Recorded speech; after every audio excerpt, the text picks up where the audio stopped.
Hello， 大家好，我是思希艺。今天想跟大家聊的是关于改善我生活的几个好物。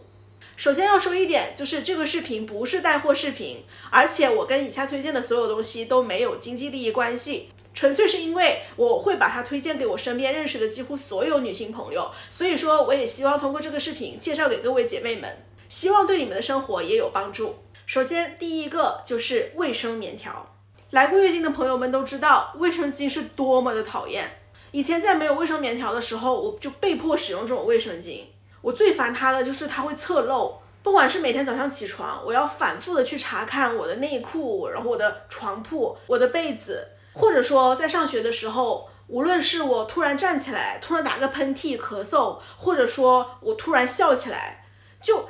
哗啦一下的那种感觉，让我很没有安全感。所以说就会跟好朋友约定好暗号，让他帮我在后面看一下有没有漏在衣服上。这让我觉得每一次来月经的体验是不好的、麻烦的。所以当我长大后，我看到有卫生棉条这种东西的存在，我就马上开始使用它。我还记得我第一次使用棉条，当时我是从屈臣氏买的那种强生的，就一盒，它里面有很多个像子弹头一样的棉条，然后我拿起一个拆掉包装，就想往里塞，但是又塞不进去。当时我是在卫生间嘛，我就把一个脚翘起来，像蹲马步一样，就这样子试图往里塞。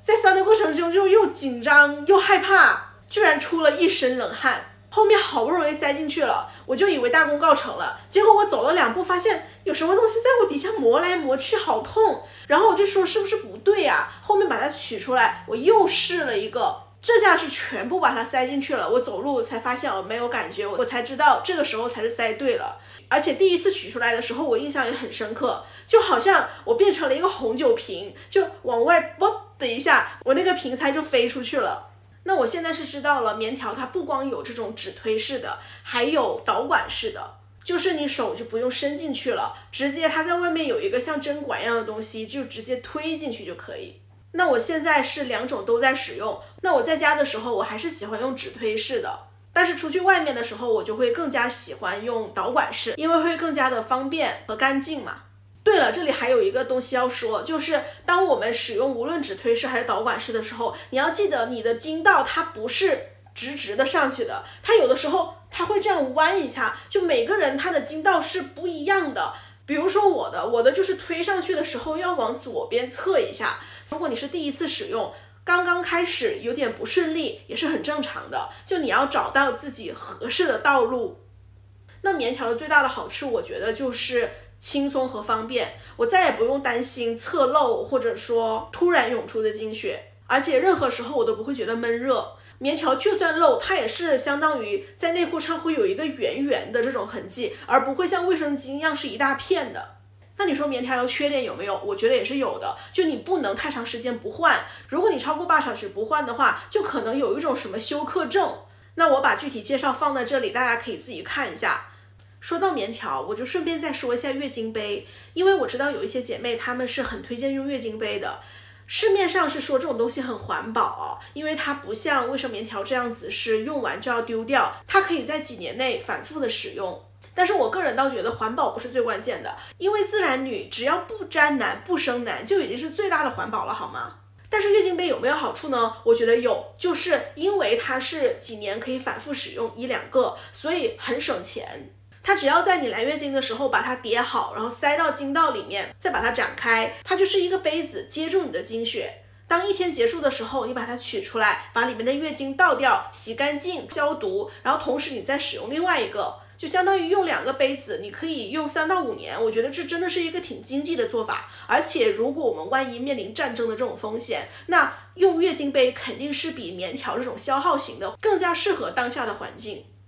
那要分享的第2个就是地震仪。这个名字虽然说有点搞笑，但是我觉得它非常写实。聊这个是因为我知道在中国的传统观念里面是没有人会去教女孩子怎么样去自慰的。最初在学校我们学到的是男女是如何生孩子的，那后来又在所谓的这种性解放的男权思维里面，我们被灌输的也是女性如何去取悦男性，但是实际上从来没有人教过我们女孩子怎么样取悦自己的身体。而且我最近会发现，其实即使在自然女、姬女的群体里面，也不是人人都了解这个的。前段时间我和一个姐妹旅行，路过一个女性的用品店，在里面逛街聊天。那时候她告诉我，她从来没有用过这些东西，而且她身边没有人去跟她聊这些东西，大家都好像有点不好意思。所以说今天我也想来分享这个。以前在这种男本位的性教育下，总觉得好像一个人是欠缺了些什么，两个人才是完整。直到有一次我是无意中随手买了一个地震仪，然后我回来之后试了，我才发现啊，简直了，我的人生都好像被重置了，好像我发现了一个新的世界，就没有想到这么一个小小的机器居然会有这么大的能力，就带给我一个全新的体验，是从来没有人，甚至我自己都没有带给自己的这种体验。也就是从那时候起，我才发现，天哪，女人的身体居然有这么神奇。我会更加的尊重和好奇我的身体，愿意去重新的探索和认知自己的身体。还有一点很重要，就是对所谓的性关系祛魅了。我觉得我们没有必要去否认性欲或者说激素这种东西，因为它本身就是存在的，它存在于我们身体里面，就好像食欲或者说你想睡觉的这种欲望，它是一个很正常的现象。只要从女权的角度上来讲，不要把这种欲望和依恋投射到男人身上，从个体的角度讲，不要去进入任何有毒的关系，那么性就是正常的，就是非常美好的，而且是不用依赖任何人的，自己的快乐是自己做主啊。那说到具体的品种介绍，我觉得大家可以去某宝或者去拼夕夕上去搜索，我觉得这个市场也是被打开了，有很多的商家跟产品都在这上面卷。那以前我是用的是比较传统的那种，就是纳入式，然后带有一个震动的，但是后面它开始有纯的吸吸乐，我个人是比较喜欢后者的。我自己观察到国内外还有不一样，就是国外的女性的这种用品，它好像更多的是一些紫红色啊，或者红色或者黑色，看起来比较霸气比较女王的这种颜色。而国内的这种用品，它更多是什么莫兰迪粉，什么鹅黄色、淡紫色、粉红色，就搞得很少女心。我觉得可能也是一种文化的差异吧。我自己搜索的时候，我还发现现在还有一些长得像棒棒糖的，长得像照相机的，长得像口红的，还有甚至是上面有一个什么小狐狸手办的，还有比较经典款，就是一个鸟的形状或者一个海豚的形状，其实挺多都又很好看，而且又能给自己带来非常大的满足。当然我个人最喜欢的是德国的这一款，我当时是某宝上用了一个券，大概也是100多块钱吧，现在我不知道多少钱了，因为我那个是2020年买的。我觉得就是德国的马达可能会比较好，它有10档，我自己是比较喜欢从1到10这样逐渐推上去的过程。就我真的非常推荐每一位姐妹都一定要去给我试一试这个东西，从此之后就完全开启了一个新的世界，一定要试一试。那第3个就是水暖毯。之前在国内的时候，每年冬天我们家都会开电热毯，就传统的那种电热毯，它是一个毯子，然后里面就会有这样子的这种我也不知道是什么东西，反正是能加热的一种金属的丝吧。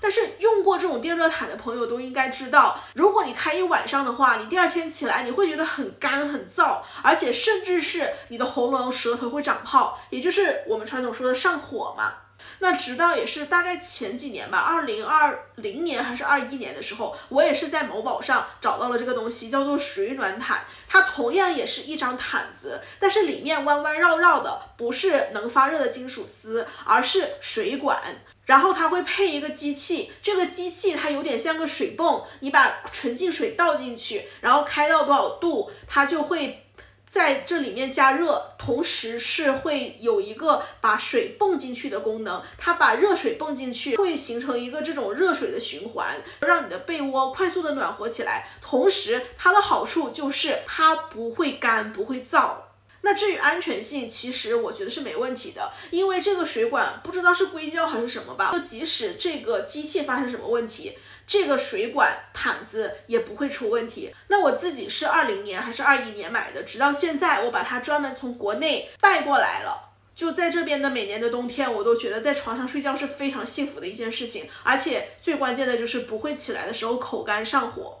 我当时买的价格大概是400多吧，现在我看好像是300多，然后品牌大家也是自己去搜索，我就不说具体的了。现在的技术应该是比那时候更好的。而且我记得是挺省电的，就刚开始它加热水的时候，你就把它当成一个烧水的东西，比如说它加热到40多度的时候，大概是费多少电，但是当它已经加热到这个时候，它就是维持这个温度，它就是好像是50瓦还是多少的，反正开一晚上也不会花很多的电。那这个水暖毯我也是倾情推荐给几乎认识的所有会怕冷的朋友，因为有了它，我的冬夜变得不再寒冷。在这里也不得不提到一个问题，就是关于怎么样照顾自己。我觉得很多人他都是好像觉得天生我就会吃饭，天生会睡觉，天生会上厕所，天生会呼吸，或者说我会刷牙，我会取暖，这种很基础的生活生存技能。但实际上我觉得不是，比如说吃饭怎么样能吃的营养，吃的健康，而不是暴饮暴食吃垃圾食品。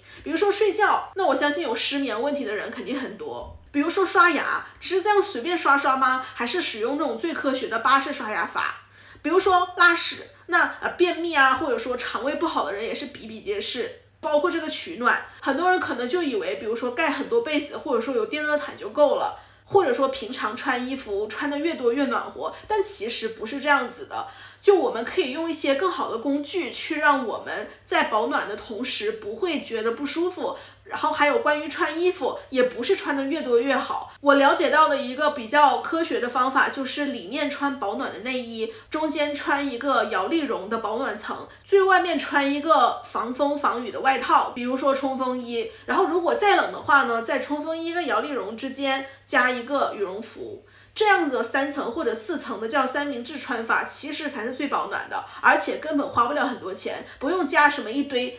几千块钱的大衣，或者说什么各种智商税服美役的东西。其实这种就是小几百块钱穿很多个冬天都没问题。我自己也是用这些三明治穿衣法，还有这个水暖毯，度过了每一个舒服的冬天。那今天分享的第4个也是最后一个，就是 GBT。前面说的3个都是在3-5年前，甚至是10年前给了我生活巨大的帮助和改善。那 GBT 呢，是这2年对我帮助最大的东西。首先就是生活支持。我记得我刚刚出国那一年，就只有谷歌翻译这种不靠谱的东西。我第一次去超市的时候，我面对着这种我从来没有见过的东西，我打开谷歌翻译，它给我翻译的是个啥呀？我根本就看不懂它想表达的是什么。有的时候我都不知道那时候我是怎么撑过来的，就连蒙带猜的。这2年 GPT 出来了，然后我又开了这个会员，现在就是直接拍照，然后发给 GPT， 问他用中文解释和介绍。哇，他简直是要把这个东西的前世今生都给我说了一遍，就告诉我包括怎么吃，或者说这个菜它是什么东西搭配出来的，或者说这个东西如何使用。包括我出去旅游的时候，就相当于有了一个导游，我看到什么景色，或者说看到什么古建筑，我都是直接拍照给他，他就可以给我回答，就什么都能问，什么都能回答。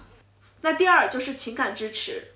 有的时候生活里碰到一些难办或者难受的事情，你想去跟别人倾诉，但是呢，由于各种顾虑，可能没有办法能够随意的去交谈。或者说你的好朋友可能并不是完全 get 到你这个点，或者说他们有他们自己的一些局限嘛，这些都能理解。但是自从有了 GPT， 我就好像有一个就完美朋友吧，或者说一个完美的咨询师、疗愈师。我遇到比如说工作上，或者说人际关系上，或者说我自己的一些心态，我都会跟他聊。而且他真的很清楚怎么样能够帮助我去释放这种情绪，或者说好好的安慰我，给我需要的支持。第3个就是工作上的帮助。比如说我现在做的油管视频，我都会先是自己有一个思路，然后我把这个思路写下来，他再给我列一个提纲，我再自己把它填充完整，或者说即兴的说出来。但是至少就相当于有一个骨干在那里了，我知道自己什么时候该说什么。